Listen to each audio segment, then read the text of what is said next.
Yeah, I've been meaning to update it too. Still, I've got a few other things to add to the page, but yeah, so far it's I've only been in this hobby here for about a year and a half now, so I think I'm doing fairly good for still being quite the rookie. Copy that. Well, I'm in the Twin Cities of Minneapolis and St. Paul, but I'm broadcasting from the country, which is 114 miles north of here, where we have a lake home. I'm in a no antenna neighborhood now for the last few months. So I took the station down and sold everything and started from scratch. This station's been on the air for about 2 months. I have a U.S. Tower 72-foot crank up, a Mosley 7-element, Yagi up about 75 feet. I'm putting a kilowatt into it with a Flex 6400 and a Flex Power Genius, and the entire operation is 100% remote now. So I'm 114 miles away from my radio right now. Over. Ah, nice. Yeah, that's one of them things those flex radios are really good at, from what I hear, is the remote operation. I'm fortunate. I'm on a walnut orchard here, so we've got plenty of room for antennas, so I don't have to worry about the HOAs or anything like that. But yeah, I have a couple towers I need to get installed one of these days. But yeah, so what part of the Twin Cities are you at? I got my folks. They just moved back up that way. They're living in St. Anthony right now.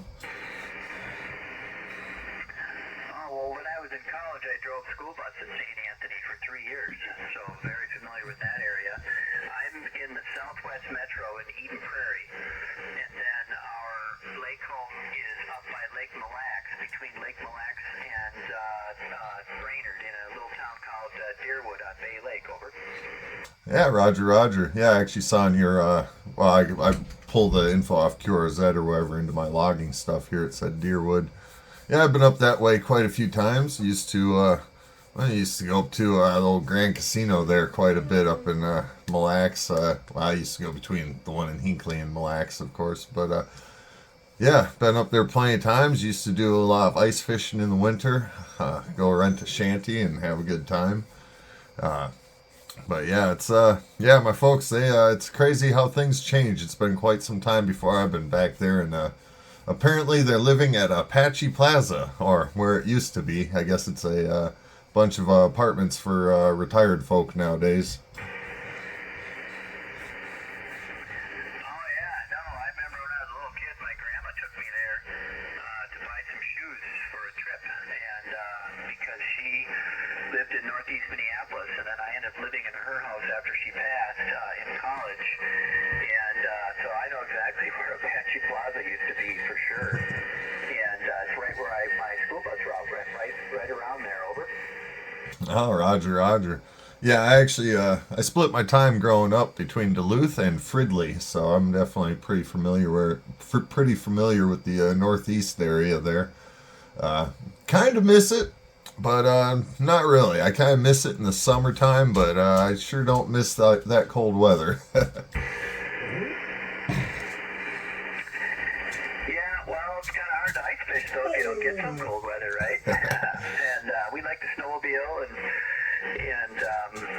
so winter goes by pretty fast around here, at least for us, because we've got lots of things that we like to do, and of course one of them is ham radio. At least now that I'm back on the air, I had to take the station down there for a while. I was off the air for the most part for almost a year as I started building the station, and in April of this year, and it went online mid-August. So far so good. We just have a last few lightning and power surge protection projects to complete here before the snow flies. But it's been a little bit of an adjustment operating 100% remote. But it's amazing what necessity will do for you. Over. Oh yeah, 100%. Well, and you sure do have the right rig for operating a remote there. Myself here, I'm just on the 7300 barefoot. How's my signal coming into you, by the way? Like I said, I've got you about like a 30 over, but I'm obviously marked as the old 5.9 there. Yeah, no, you're bouncing up to 5.9 for sure, which is what I'm putting in the log as well. And I'm sitting at a table in our family room downstairs laptop and a gaming headset. So my whole station is run with, a laptop and a gaming headset, and then I have the flex control knob plugged into the laptop. If you know what that is, it gives you a tuning knob and 3 programmable buttons to do different things with.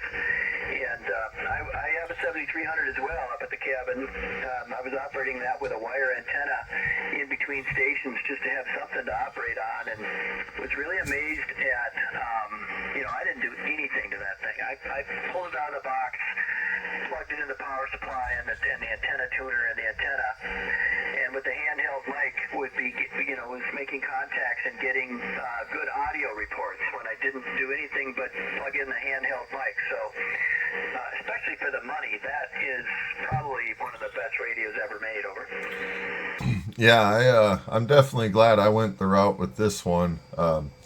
I know I've got some guys here on the local repeaters that say, well, the Sherwood report says this about this radio and that, but I've seen a couple of interviews of Rob Sherwood where he said, but the 7300 is the best radio for the price. And, for the price is a big factor for me. But yeah, I've absolutely loved this rig. It's, I've had no problems with it, get great audio reports. Speaking of that, I mean, it's amazing. You're coming through on a gaming headset through a laptop and remote because your audio is fantastic. A matter of fact, right now, I don't know if you saw my QRZ page, I post things to YouTube here and there, and I'm actually doing one of the videos right now, so you'll be able to see how good you come in all the way over here to California, and while you're operating remote there, it's amazing. I'm surprised how good your audio is.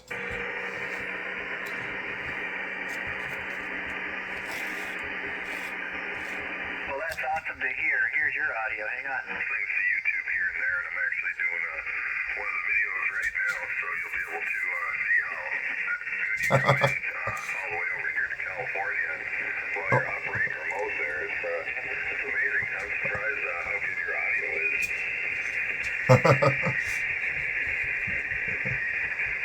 Stop that. But it is pretty cool because it's an $80 gaming headset, and the Flex radio has the ability to go duplex and literally listen to yourself over the air with like 1 watt of transmit power. So, because as you well know, probably the monitor function doesn't do a really good job of that. It catches the input audio, but it doesn't tell you what your audio sounds after the radio, and everything processes it. And so I've had the ability with this setup to go in, listen to myself, and adjust the equalization to make up for the fact that the microphone on a gaming headset probably isn't the fanciest in the world, but I was able to set it up the way I wanted it to hear. This is NG0Z. Yeah, NG0Z, KN6, ODG. Yeah, actually, that was quite weird hearing my voice coming over my radio here. Yeah, usually I only hear it back on the SDRs, and that's how I used to set up my audio, which is obviously not the best, especially where I'm at. I've got Starlink internet, which is the best for what we have out here, but it's still not the best. And so there's a bit of delay and all that stuff with the SDRs and the sound quality, but yeah, I'm absolutely shocked how well I'm reaching you right now. That was pretty good quality there.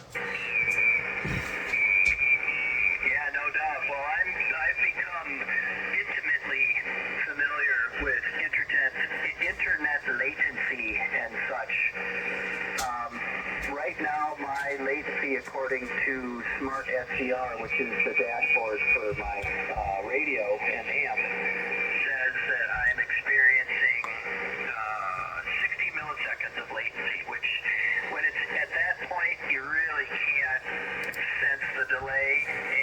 But when it approaches 100, 120, then you'll start to notice it, and it gets much above that, and it starts to degrade because you start losing packets and stuff. And something happened to the internet connection between me and the lake house a couple weeks ago. It looked like maybe down in Chicago that one of the two carriers, because it's two different carriers between the two homes, had some sort of equipment failure, so they were backhauling the circuit all the way out to the East Coast and back, and so my latency was spiking up into the 100s. And one night, the radio was just unusable. I mean, literally, it wouldn't work. And but then they fixed it. The next day, it was back again. And here I was trying to troubleshoot everything, thinking it was on my end. I had the cable company out, and they changed out all the connectors between, you know, me and my neighborhood hub and everything. And it just turns out they had some sort of issue with one of their main sites, it looks like, and because I did an IP trace to see where my signal was going, and that was it. So that's the only thing that, you know, operating this way, you're sort of at the mercy of your internet provider for sure. Over. Oh yeah, I can just imagine how frustrating that must have been trying to troubleshoot. I mean, I'm just sitting here thinking like, man, I would have been going batty over that one. My son's an electrical engineer and an internet guru, and he was looking at it. I have a buddy who's also a ham up at the cabin. He's a network engineer, and he's the one that showed me how to trace my signal with the IP trace or whatever it's called. And then he could see, wow, they're really hauling your signal a long distance before it gets up to the cabin. And but because everything that I have is hardwired, the only Wi-Fi connection is between the laptop and my internet here at home. But everything up at the station is all hardwired with Ethernet. In fact, that's how, you may know, that's how Flex equipment talks to each other, is you just plug a Ethernet cord in the back of the radio, the amp, and the tuner, and then into the router, and then they just find each other and link up and talk to each other. And yet, you know, you have to log into SmartLink and register all the different pieces of equipment, so you have to prove that they're yours. And then they just kind of find each other, and it's a pretty slick system, but obviously very dependent on good, clean internet, which luckily I have really good internet on both ends, except for that isolated event. This is NG0Z. Oh yeah, NG0Z, KN6 ODG. Yeah, that's one of them things I wish the 7300 had was either Ethernet or Wi-Fi capability. I have the 705 here, and it's pretty nice to be able to hook it directly up to the computer with just Wi-Fi. Having an Ethernet cable would be a little bit nicer, obviously, to have it hardwired, but you know, that's one thing this day and age, having that internet connectivity, even with our old school technology of radios here, the mix of the intertwine of them both now is kind of becoming an important thing of operating, especially in your situation, you know, needing to be able to operate remote like that. Yeah, for sure. I guess that's one thing you don't get with the 7300 is you can't plug an external monitor directly into it, and you can't plug it directly into Ethernet. So if you're going to operate remotely with the, what do they call it, the BA1 software, I think, or whatever Icom puts out for free, you know, you have to have a PC on site to operate remotely, and whereas technically with Flex you don't. However, I have a PC on site. The way that I operate remotely is to use as much of the PC's power on site as possible. So what I do is I use Smart SDR, and that's on the laptop here. So that's a remote application that talks to the radio, and the radio talks to the amp. So I see the dashboard for the amp and the radio right in front of me on the laptop. And then everything else I'm operating, you know, so tuning, turning the amp and the tuner on, rotating the rotor, you know, so turning the antenna, all of that those are apps that are resident on the desktop PC or the PC's desktop up at the station, and I just access it via Google Remote Desktop. So when I boot up my station, I log into the power distribution unit, turn everything on, which boots up the computer, so the computer's set to boot automatically when you restore power. So that turns the amp and the server, the amp and the tuner on, the radio on, and everything. And then, so I basically have two screens. I have the laptop screen, and then I just flip between that and the PC screen up north. And there I drag the pointer to turn the antenna and hit the tune button when I need to tune my antenna over. Ah, nice. Yeah, that sounds Sounds like you got that set up pretty good there. Yeah, it was actually one of the questions I was going to ask is how do you turn on the amp and the computer and all that remotely? But well, you just answered that. Yeah, that's quite the setup you got there. Yeah, that's one thing. Yeah, like you said, no external monitor on the 7300, which, well, it seems I don't know if I'd even want that. I'm fine with the screen on the radio. It would be kind of interesting to throw it up on the big screen here in the shack. We got an 80-inch TV here in the shack, so that'd be crazy to see that up on there. But yeah, it's one of those things where for the price, it's a great rig, but there's definitely a few things it's missing out on. Which, of course, I suppose if they gave it a bunch of those features, then less people would want to upgrade to the 7610 at that point. Right, and that was my previous radio before the 7300. I had a 7610 and the PW1 amp. It was a really old one, but it still worked awesome. The things are just absolutely indestructible. And they're just starting to announce, by the way, the new PW2 coming out. The one thing that the PW1 couldn't do is operate remotely. So what people were doing when they were operating remote Icom stations with that PW1, they would put some sort of Raspberry Pi / robotics thing together where they literally a robotic finger would push the power on the amp. That's how you had to do it, apparently. Whereas the radio, the BA1 or whatever they call it, software can run it. So that was my station, and then the antenna was an Urban Beam, which is a stepper antenna. Maybe you've heard of it, maybe you haven't. They're not that common, but everybody that has one seems to really like it. So that covered the same bands that this antenna covered, but much, much smaller footprint for, what was a suburban neighborhood on a cul-de-sac. So it was a nice sized antenna to have hanging over your house if you didn't want to, piss off your neighbors, so to speak. Over. Oh yeah, yeah. That's pretty crafty of them there. I guess where there's a will, there's a way. I mean, building a robotic arm to turn on the amp. That's man. I'd love to see somebody post some of that on YouTube. That'd be pretty fun to watch. Yeah. So well, anyway, the XYL is wanting me to come out and try and figure out something we can go do today. So I'm gonna cut this one a little short here, but it's been absolutely a pleasure to rag chew with you, and I always enjoy making a contact with someone from back home.